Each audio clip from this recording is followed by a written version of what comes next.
बिहार का एक ऐसा हॉट सीट जहां से राष्ट्रीय जनता दल हर बार अपना उम्मीदवार खड़ा करता है, हर बार उम्मीदवार बदल देता है और हर बार लालू परिवार का ही कोई ना कोई सदस्य जो है चुनाव मैदान में खड़ा होता है।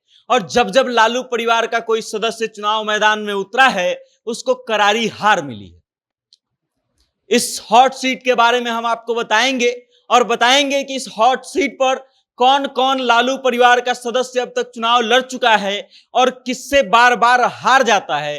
पूरी खबर क्या है हम आपको बताएंगे, लेकिन उससे पहले नमस्कार, मेरा नाम वेद प्रकाश है। आप जनता जंक्शन देख रहे हैं और कैमरे के पीछे हैं विशाल।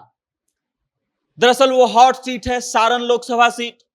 2008 के परिसीमन के बाद 2009 के लोकसभा चुनाव में सारण सीट जो है अस्तित्व में आया और उससे पहले जो है सारण लोकसभा सीट छपरा लोकसभा सीट के नाम से जाना जाता था और उसकी भूगोल में थोड़ी सी बदलाव हुई। उसके बाद कैंडिडेट में बदलाव हुआ। बदलाव अगर किसी चीज में नहीं हुआ तो सिर्फ और सिर्फ भारतीय जनता पार्टी के कैंडिडेट में। मतलब ये कि भारतीय जनता पार्टी का कैंडिडेट शुरू से लगभग एक ही रह गया है। 1996 से लेकर के अब तक 2024 तक लगभग 8 बार लोकसभा चुनाव हुए हैं और इन 8 लोकसभा चुनावों में भारतीय जनता पार्टी का कैंडिडेट आज तक वहां पे नहीं बदला है। राजीव प्रताप रूढ़ी 1996 से भारतीय जनता पार्टी के टिकट पर ताल ठोकते हुए वहां से आ रहे हैं और हर बार राजद अपना उम्मीदवार वहां पे बदलते रहती है। परिसीमन के बाद 2009 में पहली बार वहां पे चुनाव हुआ। 2009 के चुनाव में लालू प्रसाद यादव वहां से खड़े होते हैं और राजीव प्रताप रूढ़ी से उनका सामना होता है। हालांकि 2009 के उस लोकसभा चुनाव में राजीव प्रताप रूढ़ी को लालू यादव पटकनी दे देते हैं और 51,815 वोटों से राजीव प्रताप रूढ़ी चुनाव हार जाते हैं। उसके बाद 2009 के बाद 2014 का लोकसभा का चुनाव आता है और 2014 के लोकसभा चुनाव में भारतीय जनता पार्टी के उम्मीदवार के रूप में राजीव प्रताप रूढ़ी का चयन होता है और वहीं राष्ट्रीय जनता दल के उम्मीदवार के रूप में बिहार की पूर्व मुख्यमंत्री राबड़ी देवी मैदान में उतरती हैं। राबड़ी देवी जब मैदान में उतरती हैं तो ये उम्मीद लगाया गया था कि राबड़ी देवी भी लालू प्रसाद यादव की तरह ही राजीव प्रताप रूढ़ी को पटकनी दे देंगी, लेकिन मामला थोड़ा सा बदल गया। राजीव प्रताप रूढ़ी जो है 2014 के लोकसभा चुनाव में जीत जाते हैं और जीतते हैं 40,944 वोट से।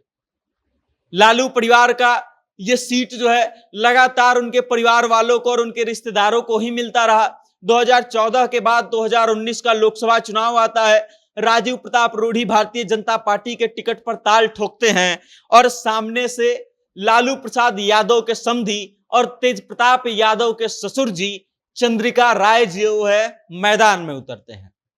लेकिन मामला इस बार थोड़ा सा और अलग हो जाता है। इस बार राजीव प्रताप रूढ़ी जो है चंद्रिका राय को लगभग 1,38,411 वोटों से चुनाव हरा देते हैं।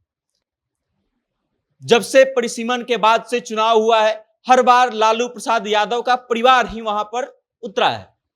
2019 के चुनाव के बाद अब 2024 का लोकसभा चुनाव, भारतीय जनता पार्टी के कैंडिडेट राजीव प्रताप रूढ़ी और उनका सामना होगा लालू प्रसाद यादव की बेटी रोहिणी आचार्य से।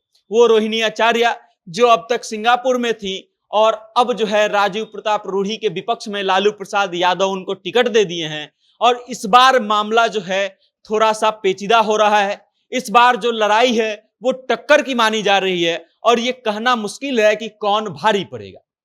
अब तक राजीव प्रताप रूढ़ी लालू यादव से हारे थे, उसके बाद राबड़ी देवी और चंद्रिका राय को हरा दिए थे, लेकिन रोहिणी आचार्य का नाम जब से सामने आया है, राजीव प्रताप रूढ़ी और रोहिणी आचार्य की लड़ाई को टक्कर की लड़ाई मानी जा रही है और यह कहना मुश्किल है कि कौन बाजी मार पाएगा। लेकिन अब आप समझ लीजिए कि इस चुनाव में राजीव प्रताप रूढ़ी के साथ जो लोग खड़े हैं मैदान में, वो कभी उनके घोर विरोधी रह चुके हैं, कभी उनके खिलाफ चुनाव लड़ चुके हैं। एक तो है चंद्रिका राय, वही चंद्रिका राय जो लालू प्रसाद यादव के समधी हैं और 2019 में राजीव प्रताप रूढ़ी के खिलाफ चुनाव लड़े थे। अब चंद्रिका राय जनता दल यूनाइटेड को ज्वाइन कर चुके हैं और भारतीय जनता पार्टी का कैंडिडेट राजीव प्रताप रूढ़ी का सपोर्ट कर रहे हैं, क्योंकि जनता दल यूनाइटेड एनडीए गठबंधन का हिस्सा है। उसके बाद दूसरा नाम जो राजीव प्रताप रूढ़ी के साथ है वो बिहार विधान परिषद के पूर्व उपसभापति सलीम परवेज हैं। 2009 और 2014 के लोकसभा चुनाव में वो राजीव प्रताप रूढ़ी के विपक्ष में लड़ चुके हैं। 2009 में बसपा के उम्मीदवार के रूप में सलीम परवेज 2009 में सारण लोकसभा सीट से चुनाव लड़े थे और 2014 में जनता दल यूनाइटेड के सीट पर चुनाव लड़े, टिकट पर चुनाव लड़े। दोनों बार वो चुनाव हारे और तीसरी नंबर पर रहे। राजीव प्रताप रूढ़ी का अब तक दबदबा रहा है इस सीट पर और इस बार कयास लगाया जा रहा था कि शायद भारतीय जनता पार्टी राजीव प्रताप रूढ़ी का टिकट काट देगी, लेकिन जब भारतीय जनता पार्टी ने टिकट की घोषणा की तो राजीव प्रताप रूढ़ी का नाम फिर से आया और इस बार कड़ी टक्कर बताई जा रही है सारण लोकसभा सीट पर। अब देखना यह दिलचस्प होगा कि लालू प्रसाद यादव का ये जो परिवार हर बार चुनावी मैदान में उतरता है और हार जाता है, इसको रोहिणी आचार्य बदल पाती है या नहीं।